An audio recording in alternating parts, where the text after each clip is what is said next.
What is going on, guys? Jack here, and welcome back to episode number 2 of The Climb, here with Luzenac in the Pyrenees Mountains, in their French 6th tier, the amateur levels. We've not got sacked yet, which I suppose is a good sign after a month. It is just worth saying thank you for the support on episode number 1. If you're binge watching this in the future, down in the description there is going to be a link to the playlist for this series. And of course, if you missed the memo, this series is going to be coming each and every day. Or at least that's the aim. I'm sure there'll be rest days needed here and there, but my aim is to bring you this just about daily, all the way to FM21. So buckle up, get ready, and well, hopefully I'm going to see you for the ride. Since you were last here, it's been a roller coaster. I made an immense signing, a signing that I was delighted with. I was ready to boast about signing an international with 30 caps. Yes, you can see here, Max Lavera, 31 caps. Now, the caps are for Andorra, but let's just pretend that they're for like a bigger nation, right? The issue is, he played one game for us and then he buggered back off to Spain. I thought, you know, we've attracted him from Spain, this is great. Yeah, he literally left after 14 days. I've had holidays last longer than the time he spent at our club. He joined us from Horta on the 29th of July, and he left on the 14th of August. Of course, this is going to be one of the issues with managing in the the non-leagues, the lower leagues. Players don't have permanent contracts. There were a few comments about, you know, the expiry dates of 1900. That is just a visual thing. It basically means the player has no expiry date on their contract because it is expired. They are not contracted to the team. And well, you might wonder, why are we on Mauro Lavaca's profile? I'll tell you why, because he was part of our youth academy, and then today's opponents, Toulouse Metropole, stole him from us. And whilst, you know what, he probably is a bit rubbish, and that's probably an understatement, he was still one of our better youth prospects with some good potential. They have stolen him. Right now, they sit second in the league, and we sit top. We won our last game, I think, 4-0. They won their last game 6-1. We do seem to be the two big fish in the pond right now. You can see the media predictions. If we just look at the league table, this is how things look after the opening 5 games. And I'll tell you now, Simon Pongol, it turns out, is quite good. I don't feel like we acknowledged his playing history enough last time out. I mean, look at this. This is a journeyman and a half. He's been to like 3 different continents and then Scotland as well. It's kind of its own continent. Played 4 games for Dundee. And well, so far, returning to France, 4 goals in 4 games, 2 assists, 1 player of the match, and also 1 calf strain or pulled calf. Yes, he's out for today's game, which is going to be interesting because we are lacking in the striking department, not just because of injuries, but because John Justin, a Mauritius international, has decided to go on international duty. Yeah, the new Mr. International, they're calling him Mr. John Justin. He has actually played for the Mauritius national team in real life. I believe he's had a bit of a weird career. I think he's played in Singapore. He doesn't actually exist in the Football Manager database, but he is an international. And we've had to recreate him here. And I mean, look at him. He's an absolute beanstalk of a man, a massive target man, as he is in real life. His media description is rangy striker. What does that rangy striker? He doesn't have range. He's got 4 long shots and he plays with his back to goal. Answers on a postcard, or is it rangy? It's not rangy. Help me. English isn't my first language. I'm French now. Look, I've not lived in England for about 2 months in this universe. I've forgotten everything that I've known. Shall we talk about something I do and know about, and that is football, and that is winning. Now, of course, we started the season with the game against Fun. It was quite fun, and since then, we've gone on a little good results. Or run of results, rather. The first game we had was against Casson, who... I think there's a castle in Cascasson. There's a castle on their badge or a spire or something. I feel like I know the name. Either way, I'm going to remember it for the victory we got against them. It was a 2-0 win. Simon Pongol got the first, and then Ngayala grabbed the second in the 29th minute. You might have thought it was going to go on to be a rout. It didn't. We kind of just slowed down after that point. But 2-0, a win is a win. And we followed it up with a couple of convincing little results without clean sheets, unfortunately. The first was against Saint Esteve. As you can see here, Lefeil getting off to a good start, decided to give him an opportunity in the first team and he took it. You know, still kind of finding our feet with our team. You know, we need to work out who's good and who's bad. I feel like at this level, it always feels just a bit more random. Like, you can't really judge a book on its cover. You've got to read the first chapter.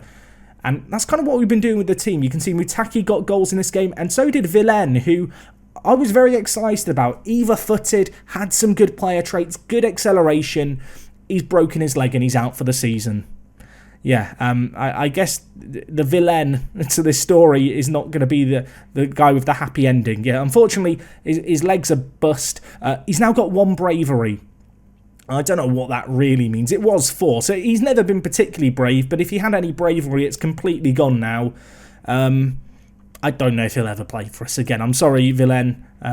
You scored a goal for us. You contributed in your own little way, but that was that. The next game we had, we won 5-1, so slightly more convincing than the previous one. This game was against US Pibracase.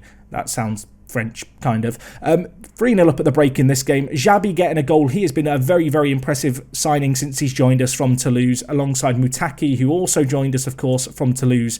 Both getting goals in this game, which was nice to see. Simona Pongol getting one, and, well, he grabbed another as we took on Saint-Oren FC in our most recent game, a 4-0 win. A game that we were expecting to win, although they'd started the season very well. And in fact, at half-time, it was only 1-0. It was a Czech Umar Traore header.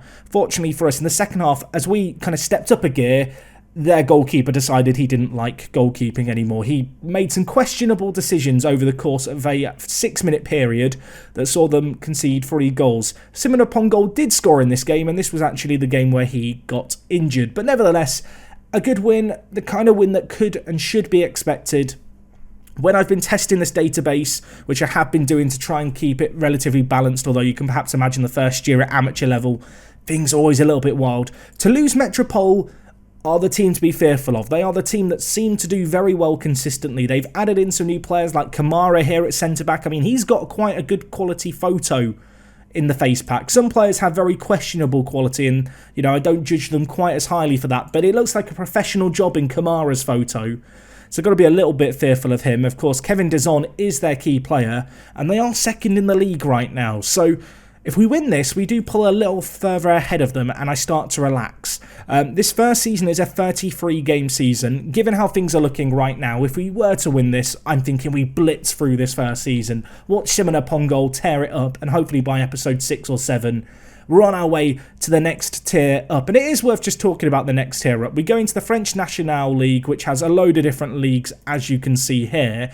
The thing of note is that this league is semi-pro, so the quality of the teams does immediately jump up. This is the league that we would go into.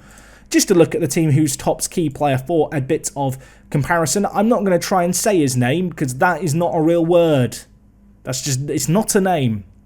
But he's not too bad. And in fact, if we just look at the league that they're in and look at the season preview, Toulouse 2 play in this league. They've got Stéphane Zobo. He looks like he could do a jobbo in our team. I mean, maybe I should offer to loan him. Can we? I can't. Transfer window's closed, Jack.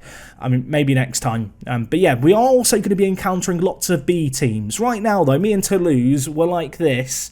It's me on top. And we get on quite well. They've given us some of their better players, but whether or not that relationship will last once we hit their second team, I suppose remains to be seen. So anyway, that's kind of a little bit about what's been going on. As I said, I have been rotating the team around a little bit, trying to give everyone some starts. Today, Mutaki is the man leading the line. He's shown okay goal scoring so far, but with Simona Pongol and Johnny Justin out away, it's him and this chap who are really our striking options. I've said this chap because I won't say his last name correctly. I'm going to nickname him Yassine now. I did run through the entire team to try and practice saying their names aloud. There were some where I just was never going to get them. He was one of them. Anyway, one name that I am able to say, fortunately, is the Chinchilla. And you know what? I think we're going to give him his live com debut today. Coming back from injury, he is injury prone, regretfully. He's going to come in for the Ants. That is I want to say a like-for-like change, but ants aren't really like chinchillas by any way other than the fact they're living beings. But we're going to see what he can do. The centre-mid support role in this team is kind of quite a generalist position. It's not one where they need to be super complete. And alongside Barr, I mean, you don't need to be a good centre-mid anyway, because Birane Barr here has been nuts. 2 goals, not what I signed him to do, but he's got a long shot in his locker. Hopefully he's going to continue to perform well, because in a very, very attacking midfield, he is the pretty much the only player with any kind of defensive mindset. He's the only one with a defensive bone in his body. But anyway, let's get into this. Toulouse Metropole. This is a game that I expect us to win, but this is a team that I am half expecting to put up a little bit of a fight. So, I mean, I'm trying to fire up the players here, and I'm doing the team talks that usually all work, but clearly there's a language barrier here and a breakdown. 3 players react positively. It's not my finest work, but, well, here we are in beautiful Toulouse, and it's a packed stadium, as you could see there. Football Manager does do a weird thing, doesn't it, with over kind of sizing stadiums, I feel like, and making them look really empty. Anyway, no Simon upon goal today, so missing our leading man. Are we going to be able to cope in his absence? I feel like Mutaki is the man to keep an eye on. I hate to say it, but formerly of Toulouse, and while Bar's won a tackle, he's breaking through. I said about the defensive bones. Has he got an attacking bone? He hasn't, and the shot's deflected. Mutaki's effort trickles so slowly wide. It's a little bit concerning that our ball-winning midfielder is the player bringing the ball forward and having the shot there, but let's not question it too much. And that corner was blooming awful. 10 minutes gone, 0-0 still. It's not been a classic right off the bat, has it? And now Bar's picked up a booking just for good measure. Caribou Ali's apparently picked up a damaged foot. That sounds serious to me.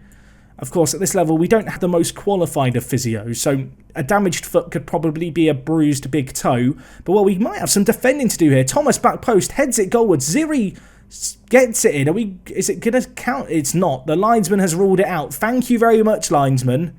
That would have been the first time ever, as Luzenak manager, I was losing a game. And that's a bit of a warning shot. Looking at this, Toulouse Metropole putting up a fight. This is something we've not experienced so far. A bit of maybe a test of character for our team here. They have been the better team by far and away. They've also committed 22 fouls. I feel like they are not dealing very well with our ability to keep hold of the ball. But I do feel like we need to do a little more in this game. Unfortunately, we have already used one sub, so I don't really want to use a second of the 3 that we get too soon in this game.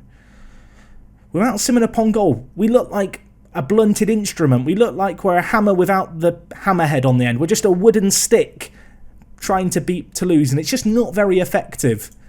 25 minutes left. Xabi, you've been poor today, friend. Check Umar Traore come in. Sammy has also not played well. Unfortunately, with Villen getting his broken leg and Simon Pongol, who has occasionally played out on the right, being away, I don't actually have enough players, I don't think, to play a centre attack in mid and a right mid without shuffling things. So you know what? I think the Chinchilla is going to have to come forward, and we're going to bring in Lefeil in at centre mid. So the Chinchilla given permission to roam. Can Sebastian do some heroics? Toulouse Metropole here with the ball at the back with Dezon, who is their key player at centre-back. So far, he seems to have done quite good defensively for them. Ball now is Ziri, the Silver Fox, wide to Thomas. Ziri continuing to make that run. He's already scored 1, boys. We need to be wary. The big ball forward nodded down. I'll tell you what, I don't like this. I don't like that. We've been very good at just shutting down games, dominating the ball. But they've got a chance in. Chiro hits it, and he's offside again. Linesman, give him the Man of the Match award. I've tried to click on the linesman there, and you can't see it, but I've clicked on the Football Manager YouTube channel, advertising board behind him, and the game has paused. Right, Football Manager, you've not uploaded a video in 7 months. I'm not interested in watching what you've got to offer. What I am interested is watching us get a goal, and that does not look likely. As Edoa, over the free kick, bends it. Oh my word, it's deflected, but Teddy Thomas gets the rebound. He is very small in the match engine. How tall are you, Teddy? 170 centimetres, but he's the fastest to react. He's an agile Teddy. And I'll tell you what, that free kick was hit well, and he just gets to the rebound. Tyder made a decent initial save in goal, but couldn't do a lot more besides that. I was about to make another change, but we've made all our subs. We don't have a plan B of quality. We have plan Bs, but one's on international duty and one has a broken leg. And the third one is just, got a little calf injury. Similar Pongol probably, I was going to say I probably could have risked him. He's still out for another 2 weeks. We're going to go more attacking. I don't really want to abandon our philosophies here, but we're going to get shouty. And they're on the attack again. Make them stop, boys. I said about going unbeaten this season. I've been thinking about it, could we really go unbeaten this first season? Toulouse Metropole trying to ruin our season before it gets going. Ziri to Thomas. He's now cutting inside. He plays it wide to Hassan, the left-back, who's there on the overlap. Tries to get the ball in. I mean, we defend it kind of well. Bar, don't do that. You're on a yellow card, son, you madman. And Juan has just kicked a guy in the back of the legs. They've got a penalty. What are we doing? I mean, This is what I get, you know, a little bit of complacency, winning our first 5 games. They've got their centre-back taking the penalty. Just rub salt in my wound. Go on, get a little knife, Toulouse, just cut it open, rub the salt in, let your centre-back take the penalty for his first goal of the season. I mean, 12 minutes left in this game. We have to change things up. We're going to up the tempo. I want us to, you know, try and attack into the space a little more. I suppose out of possession, we've got to just try and press harder and higher, right? But we're already counter-pressing. We're already trying to get the ball high up the pitch, but it's just not worked for us. To be fair, Toulouse Metropole have been the better team. They've had all the highlights. And it's a little bit concerning that this is the first game without Simon upon goal and it completely falls apart. Because that kind of does make me worry that if he was to get a longer term injury, and he is out for the next couple of games, but if he was to get a longer term injury, we could be in a bit of a pickle. Lefebvre with the ball given to Petiot. That's not how you say his name, but we'll go with it. Now with Cabot launching it forward, there's lots of players on bookings here. It's been a feisty affair. The Chinchilla with it. What can he do? Him and Zizzy having a little battle in the midfield. Go on, my Chinchilla. Go on, oh my word, I thought it was in. I mean, he's applauding himself there. Really, the rest of the team should be applauding him because there's no fans in the crowd to applaud.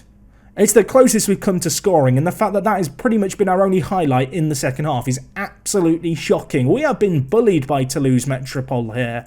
We have not been good enough. Boys, what was that?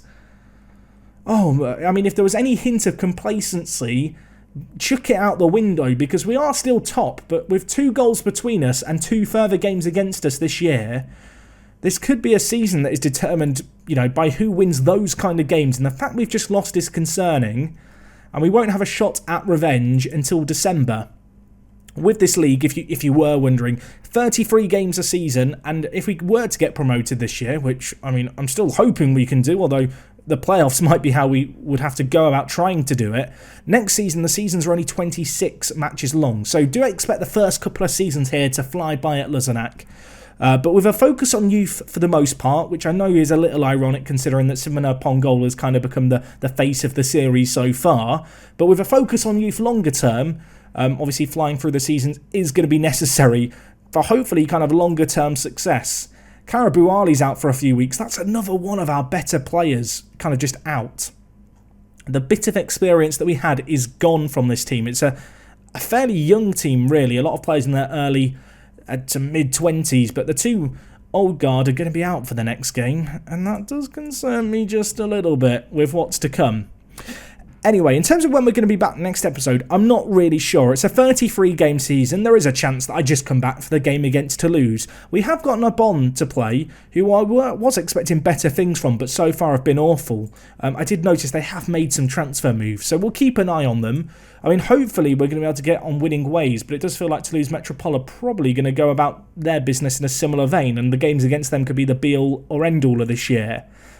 I don't know. We'll have to play things by ear and see how we get on. But the amateur leagues, I was getting complacent. They've just slapped me in the face after just the second episode.